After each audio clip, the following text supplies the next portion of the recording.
Hai anak muda dan anak remaja yang dikasih Tuhan. Bersyukur kita boleh bertemu kembali di dalam program YOLO Talk Show at Gary Karawaci. Hari ini kita akan membahas mengenai generasi gadget.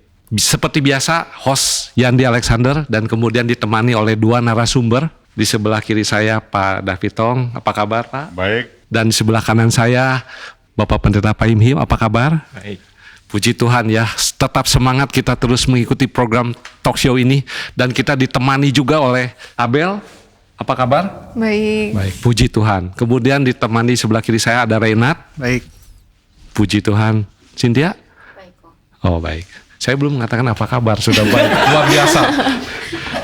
Ya baiklah. Kita akan bicara mengenai generasi gadget. Kita tahu bahwa generasi Z ini memang hidup dan lahir di zaman mereka itu sudah, ya kalau zaman saya itu internet belum ada ya. Zaman mereka itu mereka sudah lahir di dalam satu zaman generasi gadget. Dan kita melihat bahwa pengaruhnya di dalam kehidupan mereka dikaitkan dengan kerohanian. Nah mungkin Pak David bisa jelaskan sedikit, ngasih wawasan buat kita, benar nggak sih gitu kalau generasi mereka itu adalah seperti itu? Itu bukan soal benar-benar, itu sudah satu fakta lah. Ya. Ya, karena kita melihat bahwa, maksudnya kita tidak mengkritiki internet sebagai suatu hal yang evil, totally gak ada gunanya, enggak ya. Itu dimana satu hal yang ada baiknya juga bagi kerajaan Tuhan. Saya merasa itu ada satu hal yang baik. Cuma kalau akhirnya disalahgunakan di suatu hal yang sangat tidak baik. Dan mereka bukan hanya hidup sejak lahir sudah ada internet, bahkan sekarang gadget itu sendiri. Ya. Gadget kita juga akhirnya terkonek dengan internet dan yang makin lama makin cepat. Orang tua mereka adalah orang tua kita semua. Kita juga dipengaruhi dengan hidup gadget juga. Termasuk seringkali mungkin dalam hidup kita sendiri, hal pertama paling pagi yang kita lakukan setelah kita bangun tidur, itu bukan doa, bukan baca Alkitab, mungkin langsung buka gadget kita. Itu satu fakta dan satu pergumulan. Tapi mereka lebih lagi, mereka adalah orang yang sejak kecil, anak saya yang masih umur 2 saat ini, itu udah mulai bisa ngeliat HP, dan mereka bisa slide HP untuk membukanya atau bagaimana mencoba memakainya. Itu sejak umur 2 pun sudah terbiasa. Kita enggak. Nah itu suatu fakta. Ntar kita akan bicarakan mengenai impact pada gadget, impact daripada internet, dan bagaimana mereka menghidupi hidup yang virtual. Itu sangat real sekali dalam hidup mereka. Virtual, bahkan itu Facebook, itu teman virtual, Instagram, Line, atau mungkin Twitter dan sebagainya. Itu sangat real sekali. Teman mereka bisa sangat jauh sekali daripada cuma apa yang ada di depan mereka, di depan mata mereka. Tetapi apakah terus kemudian relasi yang melalui gadget itu menjadi satu relasi yang benar-benar relasi begitu ya? Atau itu sebenarnya hanyalah sesuatu yang tampaknya relasi tetapi sebenarnya bukan. Gitu.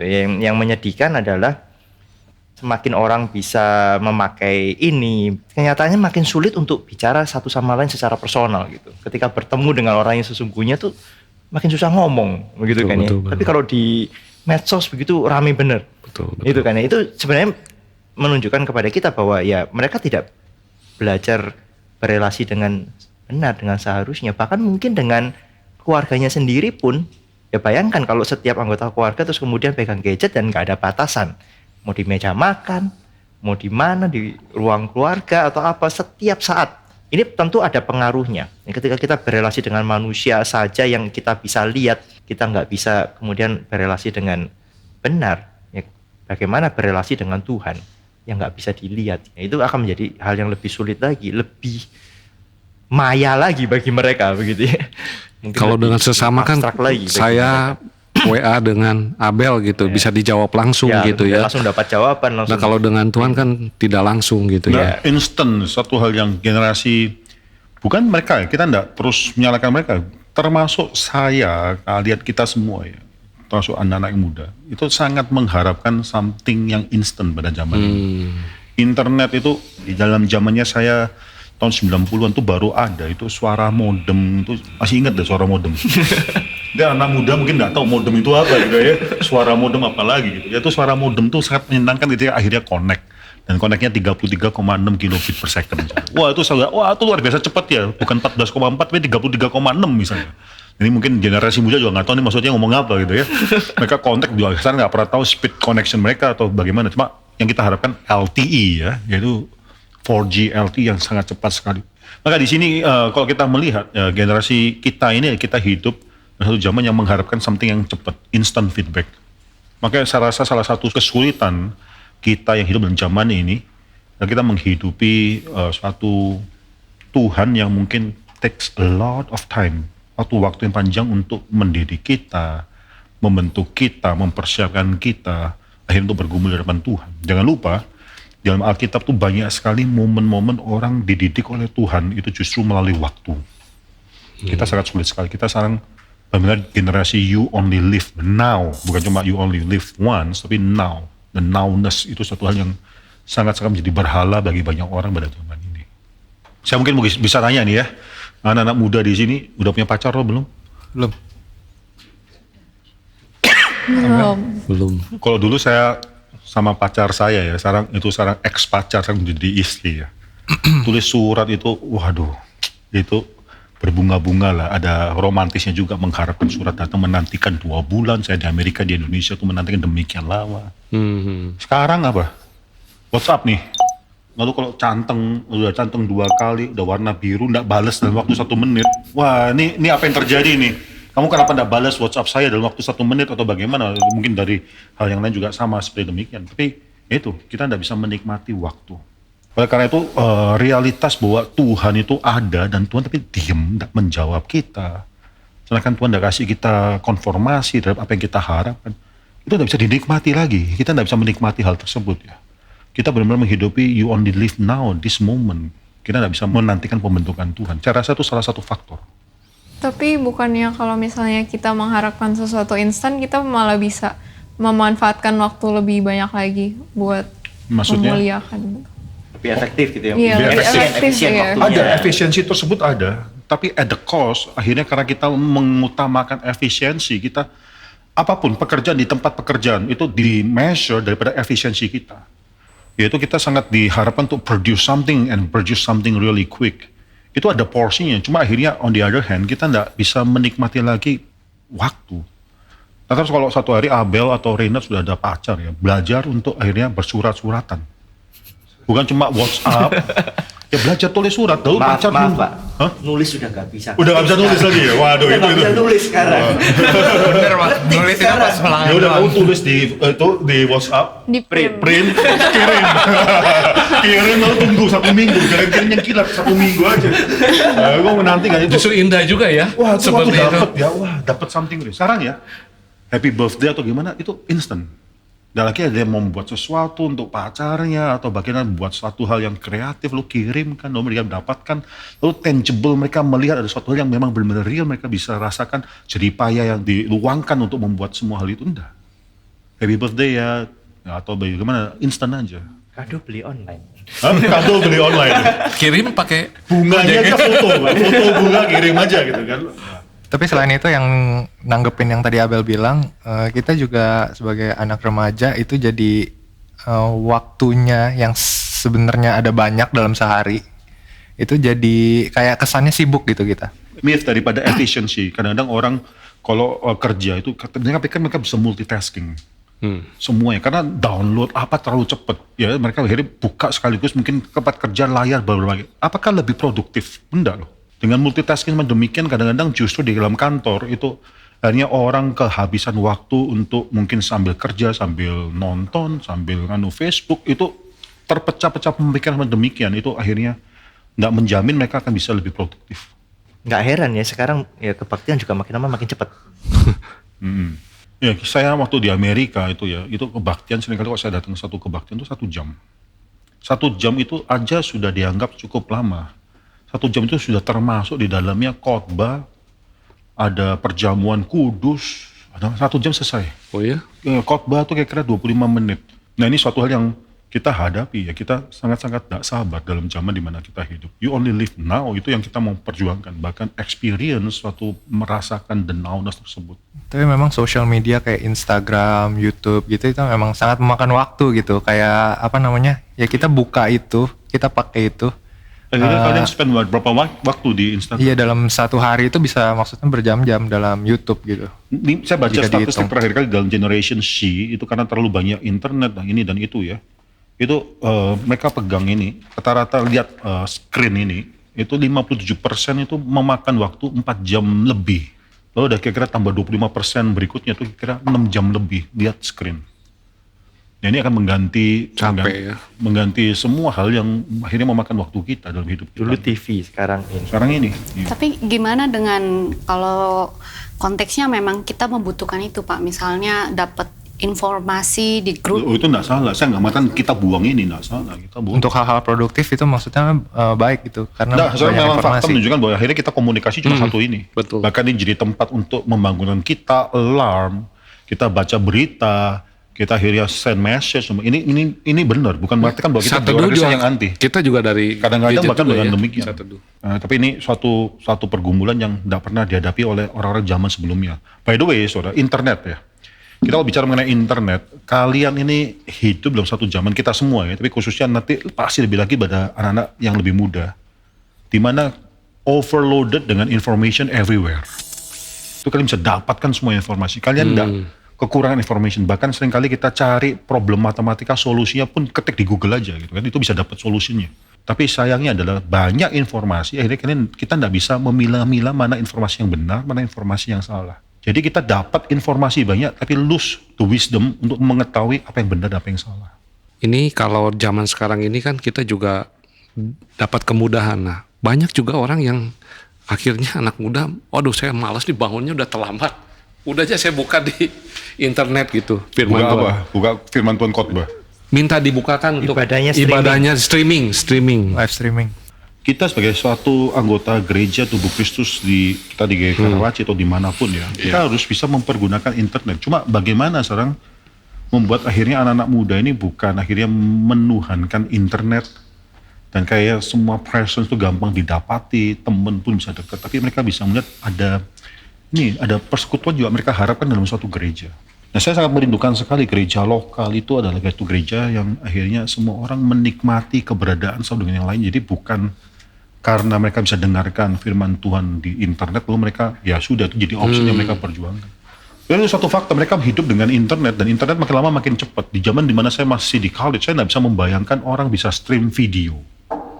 Dulu udah dikatakan akan suatu hari akan ada suatu hal di mana video itu akan di stream, itu kita tidak bisa bayangkan bagaimana. Perlu kecepatan internet berapa, kita udah hitung semua, tidak mungkin gitu. Karena dampak fakta ya akhirnya kita ada Netflix sekarang, bukan cuma stream video, movie, bahkan 4K itu di stream. Ya, cuma kita harus redeem anak-anak muda kita mengatakan bahwa yang penting bukan cuma mendengarkan firman Tuhan saja, tapi keberadaan bersama dengan orang lain yang percaya itu juga penting. Saya mengharapkan anak-anak muda sekarang juga mengerti ya, ini zaman dimana kita sanakan dekat dengan, semakin dekat internet, WhatsApp, Messenger atau Line, whatever ya, Telegram, semua itu akan mendekatkan kita, tapi juga menjauhkan kita dengan yang lainnya. Satu ironi sekali, bagaimana teknologi sekarang akan mendekatkan kita, tapi faktanya menjauhkan kita. Tapi benar sih Pak, karena di persekutuan pemuda di sini, saya pernah ngobrol dengan beberapa pemuda. Terus mereka tanda kutip kan kalau mau ngobrol harus terlepas dari handphone. Yeah. Tapi itu hanya cuma beberapa menit, mereka udah gelisah, Balik lagi. mereka nggak tahu mau ngomong apa, susah untuk berkomunikasi karena udah terbiasa ngomong tuh pakai WhatsApp.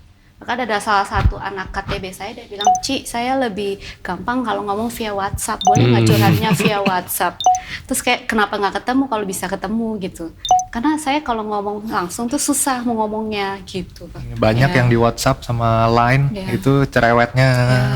Ya. Tapi kalau kita ketemu kadang-kadang nggak nyapa ya, lewat gitu ya. Kita juga kaget Contohnya gitu. aja, happy birthday ya. Happy birthday di WhatsApp sama blessed birthday atau whatever. Sampai ketemu orangnya lupa ngomong, berarti salaman juga Nah, nggak laku. iya, Itu betul. kan kita sering banget gitu. Kan. Betul. Nah itu satu realitas di mana ya internet ternyata yang kita katakan seharusnya mendekatkan kita malah semakin membuat jarak. Itu suatu hal yang penting yang harus kita sadari. Maka saya percaya orang-orang yang anak-anak muda kita semua yang sudah semakin terbiasa menggunakan internet, tidak heran kenapa hubungan Tuhan bisa semakin jauh. Itu saya tidak heran. Dan sekali bukan anak muda saja, kita generasi kita pun bisa jatuh dalam suatu hal yang sama, yaitu merasakan Tuhan semakin distant karena kita menggunakan. Bahkan di dalam genggaman tangan kita ini kan Alkitab pasti ada, mungkin berapa versi udah ada. Ya. Tapi apa buat kita semakin sering baca Alkitab? Belum tentu. Ada dimanapun kita bisa dapat akses ke Alkitab, tapi tidak membuat kita lebih sering baca Alkitab, belum tentu. Mungkin sekarang orang lebih khawatir ketinggalan HP daripada ketinggalan dompet. Karena dompet juga masuk di sini. Dompet jadi Kalau anak HP. muda mungkin kalau ke kafe kemana carinya pertama bukan kafe ya, tapi Ada wifi. wifi atau enggak. wifi yang ada. Kalau ada wifi baru kita baru masuk. Bukan cuma wifi, free. Wifi. Nah, itu. By the way Starbucks ya, Starbucks saya baca, dia punya customer profile itu dari umur 22 sampai umur 60. Nah, tapi khususnya adalah orang-orang anak-anak muda tuh sekarang sangat suka ke Starbucks. Kenapa? Salah satunya wifi. Apakah terus kemudian gereja harus berubah menjadi dalam zaman yang seperti ini gitu ya? Adaptasi atau bagaimana? Kamu tanya ke host atau tanya ke siapa dia? Narasumber cuma kita berdua. Wah, ya, ketemu aja. Ketemu saja karena host yang pasti akan mengarahkan kepada Boleh juga tamu-tamu. kita mau dengar juga dari orang-orang muda, sebenarnya kalian berharap gereja yang kayak apa sih? Kayak gimana ya? Cynthia dulu deh. Rupanya kalian juga nggak punya pengharapan ya. Gimana Abel? Kamu nanti akan pergi keluar gitu. Kamu akan cari gereja yang kayak apa? Aku ngarepin sih banyak persekutuan. Banyak persekutuan. Iya. Bener. Karena menurut aku kayak lebih banyak belajar dari orang-orang yang seumuran sama aku, yang masalahnya sama kayak aku. Oh, jadi maksudnya persekutuan bukan kebaktian. Dua-duanya. Bukan khotbahnya gitu ya. Sebenarnya persekutuannya itu lebih kuat lah. Persekutuan itu penting, tapi tidak pernah bisa menggantikan suatu ibadah. Dalam ibadah itu kita bersekutu bersama-sama dalam melakukan suatu hubungan vertikal di hadapan Tuhan, yaitu mendengarkan firman Tuhan. Ya silakan cari persekutuan, itu persekutuan yang baik itu penting. Tapi jangan lupa vertikal. Dan waktu kita beribadah itu kan masalah kita suka, kita beribadah karena lagunya enak, khotbahnya lucu atau enggak ya. Ibadah yang benar adalah ibadah yang akhirnya God-centered, yang memuliakan Tuhan, yang menyenangkan hati Tuhan, bukan menyenangkan hati kita. Kayak anak-anak muda harus belajar. Bukan masalahnya itu, bukan yang paling penting adalah saya senang atau enggak. Belajar vertikal itu establish. Tuhan senang atau enggak? Tuhan senang atau enggak? Ya sekali lagi kita jangan lupa ya, Yusuf yang kita udah bicarakan ya. Itu kan vertikal sangat strong sekali. Bagaimanakah mungkin saya bersalah kepada Allah? Kalau kita terus menghidupi ya masalah YOLO, saya senang. Bahkan dalam ibadah pun saya juga harus senang atau bagaimana. Ini tidak mungkin bisa membuat kita keluar daripada lingkaran setan YOLO orang dunia ini. Karena kita self-centered dan hanya mencari kesenangan dunia. Mungkin suatu hari kita bicara mengenai ibadah dan generasi muda ya. Atau apa hubungannya saya dan gerejaku misalnya, itu kita harus bicarakan juga. Lu berarti balik lagi ke pertanyaannya, apakah harus berubah gitu di zaman ini gereja? Gereja harus cerdas dalam arti firman Tuhan itu bisa menangkap anak-anak muda. Seringkali dalam kita bergereja, kita mengharapkan anak muda berubah, tapi pendetanya tidak pernah mengenal pergumulan anak-anak muda itu juga tidak benar. Ya language-nya mereka, culture-nya mereka, itu Paulus katakan untuk orang Yunani, yang bijaksana aku menjadi orang yang bijaksana orang Yunani, untuk orang yang barbar saya juga menjadi orang yang barbar. Itu penting, itu bagaimana kita akhirnya bisa menurunkan dan akhirnya mengerti pergumulan daripada kalian. Nah kalian di sini anak-anak muda bukan cuma menunggu untuk dimengerti, enggak, kalian harus juga mencari peer group kalian dan bagaimana kalian tuh bisa juga menggarami mereka, menarik mereka, berbicara kepada mereka. Itu bukan cuma tugas daripada hamba Tuhan, tapi tugas daripada semua orang yang terlibat di dalamnya. Lalu gimana solusinya Pak? Kan kita hidup di era digital yang semuanya hyper connected. Lalu solusinya supaya kita nggak maksudnya edik kepada sosial media kita dan juga Hyper lebih connected itu suatu language atau suatu vocabulary yang bagus ya. Kita so hyper connected. Solusinya apa? Make a real connected. Perlu ditaruh dan perlu belajar bicara sama orang di keluarga. Kalau makan ya, saya anjurkan keluarga Kristen kalau makan jangan pegang HP di meja makan, taruh dan letakkan HP. Kadang-kadang saya ajak keluarga saya keluar, mari kita pergi keluar dan kita komit tinggalkan HP. Semua papa mama semua tinggalin HP. Zaman dulu di mana kita hidup gak ada HP, kita tuh bisa hidup kok. Iya. Ya kan? Zaman dulu saya masih ingat. Nggak tahu kalian udah inget nggak kalau mau cari jalan kemana, ini di Amerika mungkin, di sini mungkin nggak ada. Pakai MapQuest, cari jalan dan di print kiri kanan. Itu sekarang kita kalau salah jalan belok langsung di reroute ya. Dulu nggak ada, kalau salah jalan belok udah bingung mau kemana ini sekarang. Salah keluar exit tol itu udah pusing kita. Tapi sekarang terlalu gampang. Cuma dulu juga kita hidup, fine aja. Gak ada ini juga kita bisa hidup. Pulang-pulang lihat HP udah dimaki-maki orang, ini kok nggak dijawab sekian ratus message gitu kan. Tapi Gak ada keharusan jawab langsung. Kita gak ada keharusan jawab. Kadang-kadang ya kita kalau terima telepon ya langsung, oh ada kayak obligation harus ambil telepon, jawab telepon. Profesor saya katakan, enggak ada obligation. Kamu bisa taruh telepon, enggak harus jawab telepon tersebut kok.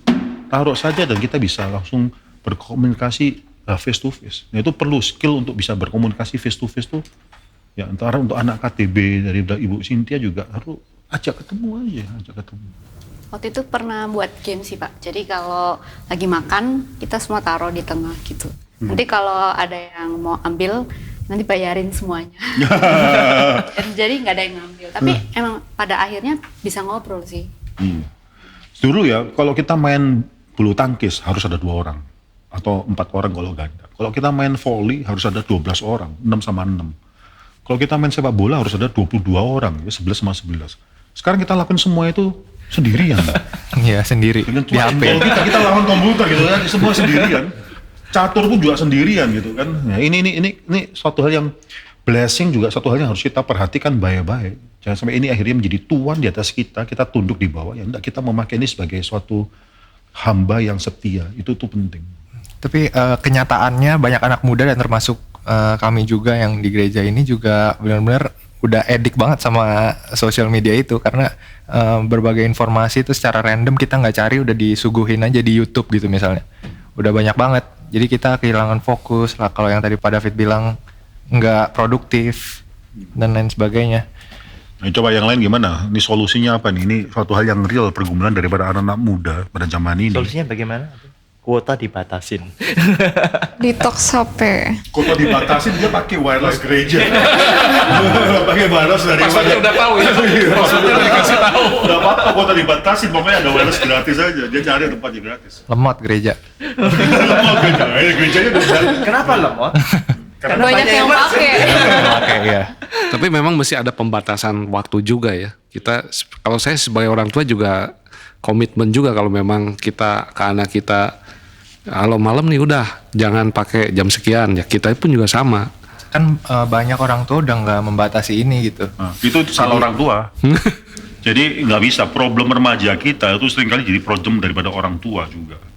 Dulu waktu anak saya masih kecil umur 6 ya, saya batasin dia punya akses ke HP. Saya nggak mengatakan bahwa HP itu nggak boleh, evil, harus dibuang, enggak. Dia mau main game, oke, saya batasin 1 minggu setengah jam. Dan dia hari Jumat dia sabar menunggu 1 minggu setengah jam, kalau udah selesai dia kembali. Dikit banget Pak. Hah? Dikit banget. Dikit banget ya. Adiknya lu nungguin, kalau saya berapa, 1 minggu berapa lama gitu ya. Kamu 20 menit gitu. Nah tapi satu hal ya, kita perlu melatih diri kita. Kalau dulu Alkitab mengatakan puasa ya. Puasa itu kan makanan ya. Kita mungkin hidup dalam zaman ini mungkin puasanya puasa HP loh. Kita mungkin ditantang puasanya bukan. Kita mungkin tidak tergiur dengan makanan, kita bukan orang yang menyukai makanan, tapi kita tidak bisa. Kita addiction-nya dengan masalah mungkin HP, puasa HP. Nah itu suatu hal yang harus dilakukan. Sekarang orang Kristen apalagi orang Reform itu jarang puasa, nggak mau puasa. Saya rasa ada porsi puasa yang masih harus kita lakukan, termasuk berdoa, puasa untuk menunjang pengabaran Injil. Tapi puasanya belum tentu harus makan nih, puasanya bisa HP. Dan pakai waktu itu untuk berdoa, Iya. bukan cuma nganggur. Oh iya, itu Jadi kita gila. juga bukan cuma membatasi diri. Buat saya itu self control. Gitu. Self control 2 macam ya. Kita membatasi diri dari hal-hal yang kita sebenarnya nggak perlu, apalagi yang salah begitu kan. Tapi kita juga menggiatkan, membuat diri kita lebih giat untuk hal yang harusnya kita lakukan lebih banyak. Itu self control. Jadi negatif tetapi juga secara Self control is key ya. Itu salah satu buah daripada Roh Kudus, yaitu self control. Puasan diri. Tapi itu menjawab pertanyaan di awal yang tadi, kenapa anak-anak sekarang itu sibuk banget. Sibuk banget apa? Ternyata ya Tampak sibuk sibuk banget. sebenarnya. Ya, Tampak ternyata sibuk, tapi sebenarnya sebagian mungkin besar waktunya itu dihabiskan di gadget mereka. itu sadar atau tidak sadar sebenarnya memberikan penyembahan. Ya, ketika kita memberikan begitu banyak waktu, bagian dari hidup kita untuk satu hal, ya itu adalah penyembahan sih sebenarnya. Waktu hidup kita digunakan untuk paling banyak untuk apa? Itulah ilah kita. Hobi kita juga sama ya. Oh, bisa. Kalau terlalu banyak kita terhadap hobi kita juga sama. Sangat bisa Iya. jadi itu jadi ilah. Ada orang yang mengkorbankan ibadah misalnya karena hobi olahraga atau hobi nonton tinju atau apa ya, hari Minggu ada acara itu dia.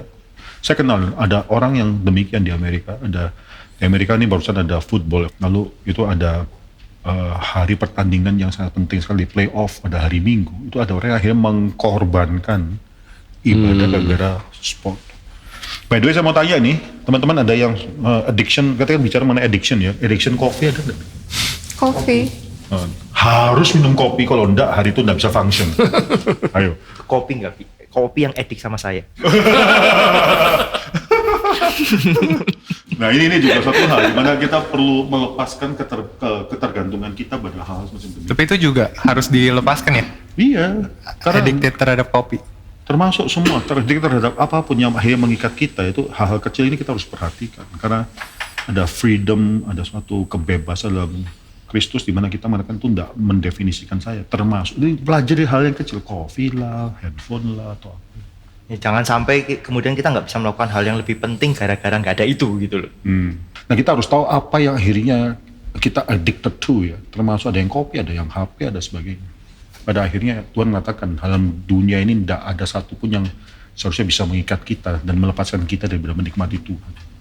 Ya, pada hari ini kita sudah cukup dan kiranya setiap kita pun boleh memikirkan ulang lagi gitu. Baik kita sebagai orang tua, anak-anak muda dan remaja, bagaimana supaya kita juga boleh mengontrol.